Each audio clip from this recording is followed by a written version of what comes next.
Partos que não deram certo e esperança. Na Bíblia, tem alguns partos relatados. Partos que deram certo, partos que não deram certo e partos que não deram certo, mas depois veio a tornar-se esperança. É sobre isso que nós vamos falar.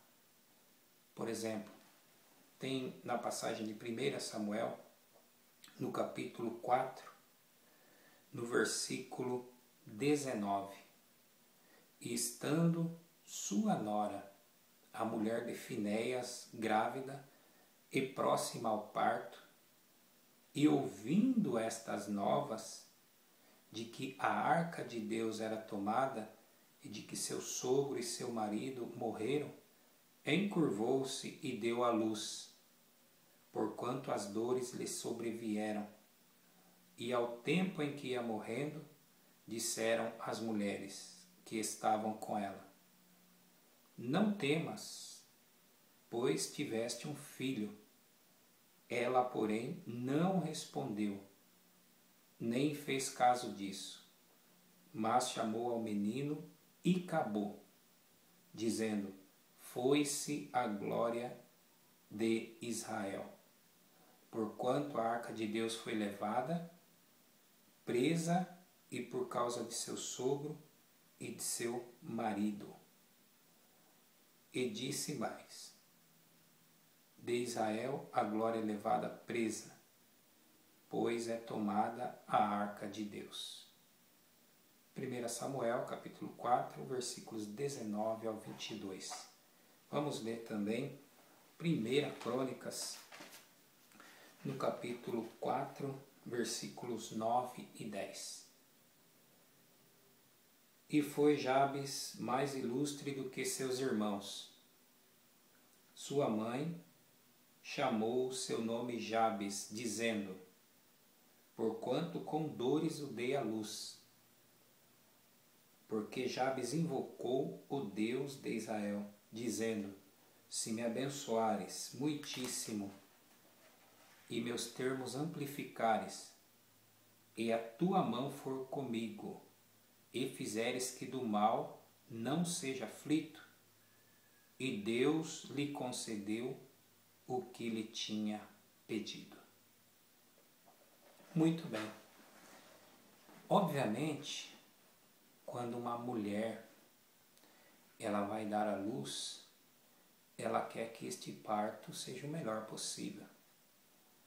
Hoje já existe uma inclinação maior para o parto natural. Os próprios médicos incentivam o parto natural, por causa da recuperação, que é mais tranquila, causa menos complicações para a mulher, salvo, é claro, eles indicam em condições especiais, a cesariana.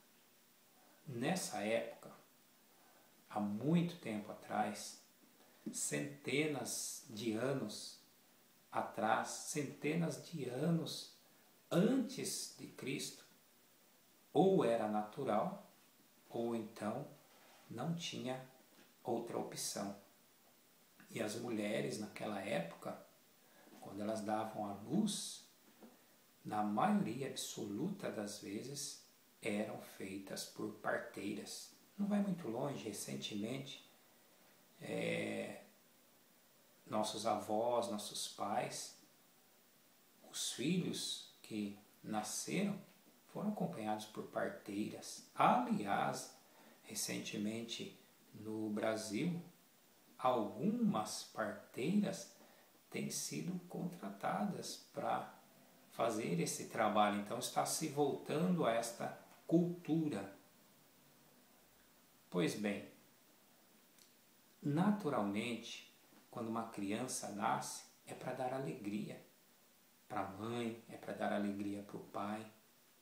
Nenhum pai, quando a criança nasce, ele olha para ela e diz: esse aí vai ser o pior marginal que existe. Essa aí vai ser uma prostituta das piores que existem. Não, é claro que não. O pai e a mãe que ama os seus filhos vai desejar o melhor. Normalmente aquela frase, o que eu não pude ter, eu darei para o meu filho. Vou dar o bom e o melhor. Na primeira passagem que nós lemos, fala sobre o nascimento de um menino. Pelo nome já dá para a gente ter uma ideia que a situação dele era muito complicada, até porque revelava na realidade a situação do povo naquela época. Aqui, o cenário aqui é de uma guerra. O povo de Deus havia se rebelado contra Deus. Os homens que deveriam cuidar das coisas de Deus haviam tornado atrás. Haviam se deixado levar pela prostituição, havia se deixado levar por tantas outras coisas que os afastaram de Deus. Por conta disso, a proteção deles foi tirada. Na época era o que? A Arca da Aliança. Esta arca ela foi tomada pelos filisteus. E aí então isso foi uma dor muito grande, porque o sacerdote Eli soube que na guerra havia morrido seus 2 filhos, Ofni e Finéias. E a esposa de Finéias, ela estava grávida. E na hora de dar à luz, as dores foram muito fortes, principalmente depois que ela ouviu a notícia que seu marido havia morrido na guerra, o seu cunhado e o sogro. Que coisa terrível, olha que notícia para uma mulher grávida ouvir. Para todos é uma notícia ruim, mas muito mais, porque nessa época a mulher está muito mais sensível. Os nervos estão à flor da pele, as emoções, a sensibilidade é muito grande. E ela não resistiu. E o nome que ela deu a esta criança foi Icabô, que significa a glória se foi. E aqui dá-se a explicação, foi-se a glória de Israel, porquanto a arca de Deus foi levada presa, e por causa de seu sogro e de seu marido. Se existe uma coisa na minha e na tua vida, seja você quem for que esteja me ouvindo, se existe uma coisa na tua e na minha vida que nós precisamos deixar, precisamos agarrar, segurar sempre na nossa vida, é a glória de Deus. Deus criou você e a mim para a sua glória. Não nos criou para a libertinagem, para a prostituição, para os prazeres mundanos. Ele nos criou para a sua glória. E quando a pessoa se afasta disso, as consequências são as piores possíveis. Então, nesse parto aqui, relata a situação em que estava o povo de Israel. Nesse contexto, nesta época, foi-se a glória de Deus. Que não seja o cenário da sua vida esse. Que hoje não seja o cenário. Mas se for o cenário da sua vida, eu quero te dizer uma coisa. Acompanhe essa ministração, que você vai ver que ainda há esperança.